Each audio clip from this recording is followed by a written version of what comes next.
Jumpa lagi dengan Oyen Gege. Mari kita lanjutkan cerita Donghua Dewa Suyen part 11. Ayo langsung aja ke alurnya.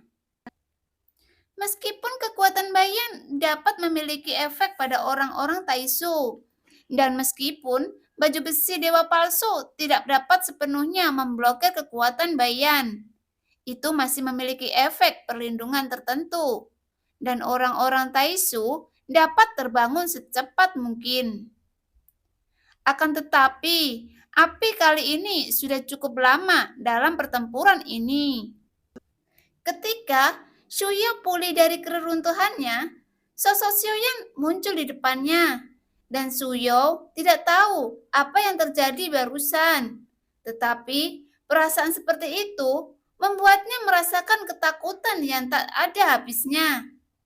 Saat Suyo pulih, dia menembak ke belakang dengan kecepatan tercepat, dan kemudian segera merasa seolah-olah dia tidak terluka sama sekali. Walau hanya beberapa saat yang lalu Xiuyan bisa memberinya pukulan yang fatal, tapi Xiuyan tidak melakukannya. Ketika Suyo menstabilkan sosoknya dan bereaksi untuk melihat Xiuyan, dia melihat bahwa Xiuyan memegang pedang dingin pembasmi kekosongan dan melihat ke arah Xiuyan dari atas sampai ke bawah. Itu benar-benar pedang yang bagus. Tapi sayangnya, aku tidak terlalu suka menggunakan pedang. Tapi tidak apa-apa. Jika pedang ini diberikan kepada badai, dia pasti akan sangat senang. Gumam Xiuyan dan berkata menghadap Suyo. Kemudian dia mengangkat pedang panjang yang dia ambil dari tangannya. Kamu mencari kematian. Suyo memarahinya dengan keras. Jelas, pedang dingin pemusnah kekosongan ini sangat pentingnya bagi Suyo. Setidaknya salah satu kartu trufnya.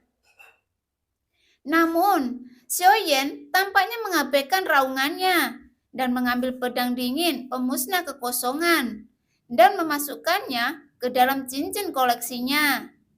Yang kemudian menutup Suyo yang marah karena senjata jarak jauh itu diambil tanpa alasan yang jelas. Tidak, terima kasih. Xiuyan menjawab sambil tersenyum. Suyo bahkan lebih marah saat ini. Itu bukan untukmu. Terima kasih. Kembalikan pedang itu kepadaku. Jika kamu memiliki kemampuan, mari kita berhadapan secara langsung.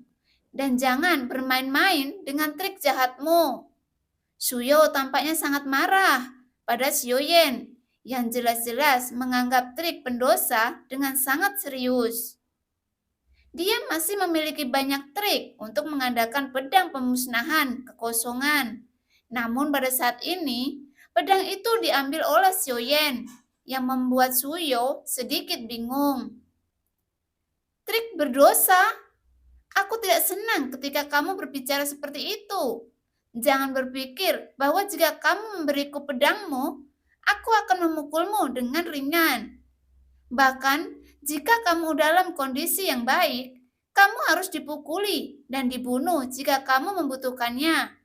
Maju dan ambillah jika kamu bisa. Xiuyan berkata, dengan senyum di wajahnya, tetapi niat membunuh melonjak di matanya. Suyo pastilah komandan dari banyak orang Taishu ini. Yang disebut tangkap pencuri pertama kali harus menangkap rajanya terlebih dahulu. Dan mereka semua mengirim ke Xiuyan. Dan Xiuyan tidak akan membiarkan hal baik ini pergi. Begitu Xiuyan selesai berbicara, dia tidak terus berbicara omong kosong dengan Suyo. Dan 8 penguasa berat misterius yang mendalam di tangannya tidak tahu berapa banyak api yang telah dituangkan ke dalamnya. Dan seluruh 8 penguasa berat misterius yang mendalam menjadi sangat panas, sehingga bersinar dengan cahaya warna-warni. Saat berbicara, Xiuyan mengangkat tangannya dan menebas ke arah Suyo. membakar api, dan bergegas ke penguasa guntur. Pada saat satu kaki bergoyang, gelombang api naik ke langit, dan seluruh gelombang api setinggi ribuan kaki. Nyala api yang agung dibungkus dengan guntur hitam, yang kemudian menyelimuti ke arah Suyou, yang sangat dekat dengan Xiaoyan saat ini, sehingga sudah terlambat bagi Suyou untuk menghindar. Namun, serangan seperti itu tampaknya tidak begitu menyilaukan dalam kehampaan yang luas dan pertempuran banyak orang saat ini, karena semua orang bertempur dan tidak peduli dengan pertempuran lain di sekitar mereka. Ketika menatap lautan api Xiaoyan dan melihat Xiaoyan tiba-tiba mengangkat 8 penguasa berat misterius yang mendalam dan menebas di belakangnya.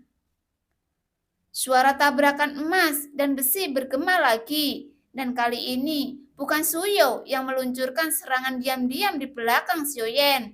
Akan tetapi, orang yang memegang pedang raksasa yang sepertinya ukurannya hampir sama dengan 8 penguasa berat misterius yang mendalam Xiaoyan. Tubuhnya yang kekar yang memperlihatkan bahwa dia laki-laki. Serangan menyelinap. Ini mungkin trik yang curang. Namun, Xiaoyan memegang 8 penguasa berat misterius yang mendalam dan bertarung melawannya. Itu hanya orang yang lahir di dunia tingkat rendah. Jika tidak kaya sumber daya, bagaimana Anda bisa memenuhi syarat untuk melawan Taishu? Suara rendah pria itu datang dari balik topengnya, dan di depan dadanya ada 2 kristal merah yang bersinar. Meskipun ada celah dengan Suyou, tetapi melihat seluruh medan perang, ada sangat sedikit orang dengan 2 kristal merah di dada mereka. Orang Taishu dengan 2 kristal merah jelas sudah berada di atas orang-orang ini dalam kekuatan tempur mereka. Dan Xiaoyan saat melawan Xing Hui sudah merasakannya ketika mereka bertempur melawan satu sama lain dibandingkan dengan mereka yang telah bertarung sebelumnya. Peningkatan yang dibawa oleh 2 kristal merah sebanding dengan pembangkit tenaga listrik di langkah ketiga atau keempat Kaisar Abadi. Dan kekuatan abadi yang dapat ditampung sudah sangat objektif.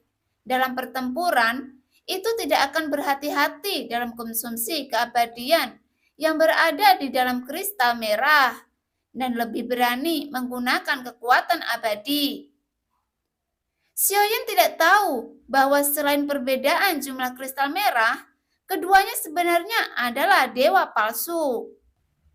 Bahkan baju besinya juga berbeda, bahkan lebih penting dari kristal merah mereka. Setelah membunuh Xing Hui, Xiaoyan mendapatkan baju besi dewa palsu generasi kedua dari tubuh Xing Hui, dan juga mengubah kristal merah di dadanya dari 1 menjadi 2. Tentu saja, selain kristal merah, dapat dengan jelas merasakan lebih dari itu. Baju besi dewa palsu sebelumnya tidak sebagus baju besi dewa palsu Xing Hui dan lebih kuat. Namun, peningkatan kekuatannya tidak terlalu besar. Jelas, itu lebih kuat dari yang sebelumnya. Tetapi hanya sedikit penambahannya. Sepertinya Xiaoyan harus beradaptasi dengan kekuatan abadi yang terkandung dalam 2 kristal merah. Dengan kata lain, kekuatan dari baju besi dewa palsu generasi kedua adalah kekuatan yang bisa meledak dari 2 kristal merah yang mengandung kekuatan abadi yang hanya bisa ditahan oleh baju besi dewa palsu generasi kedua. Pria Taishu yang kekar memegang pedang raksasa, dan ada aliran kekuatan abadi yang mengalir ke pedang raksasa dari kristal merahnya. Hanya dengan berkah dari kekuatan abadi, dia dapat meledakkan kekuatan seperti itu. Lihat, baju besi kita persis sama. Suasananya jelas, serius saat ini, dan seperti panah yang ditarik, Tetapi wajah Xiaoyan tidak menunjukkan kepanikan. Bahkan dia terlihat tampak sangat tenang. Dia masih dalam suasana mengamati penampilan kekuatan baju besi itu. Pria Taisu yang mendengar kata-kata itu tiba-tiba mandek. Dan pada saat ini, mata Xiaoyan menyipit saat ini, yang membuat kekuatannya tiba-tiba meningkat dan dia terpental. Tapi sebelum Xiaoyan bisa mengejarnya, ada angin dingin yang datang dari belakangnya. Duar! Xiaoyan baru saja berbalik dan mengangkat 8 penguasa berat misterius yang mendalam lagi untuk memblokir serangan itu. Pedang panjang yang dibungkus dengan cahaya dingin menusuk tubuh 8 penguasa berat misterius yang mendalam dengan ganas, yang membuat 8 penguasa berat misterius yang mendalam juga terpental. Telapak tangan Xiaoyan terkoyak saat ini. Tetapi dengan cedera semacam ini dapat disembuhkan hanya dalam beberapa napas. Bagaimanapun, dengan tubuh abadi dari dewa asli, Xiaoyan adalah pelat besi yang kaku dan kuat dalam hal kekuatan fisik. Mustahil untuk benar-benar merobek pelat besinya tanpa kekuatan mutlak. Namun, Xiaoyan yang menembak ke belakang tidak kehilangan pusat gravitasinya, karena sayap dewa bela diri di belakangnya langsung mengembun. Ia memungkinkan Xiaoyan untuk mengendalikan tubuhnya secara stabil. Melihat sepanjang cahaya pedang dan menilai dari lebar dadanya, bahkan jika dia mengenakan baju besi dewa palsu, dia dapat mengatakan bahwa dia adalah Suyou yang muncul dalam sekejap.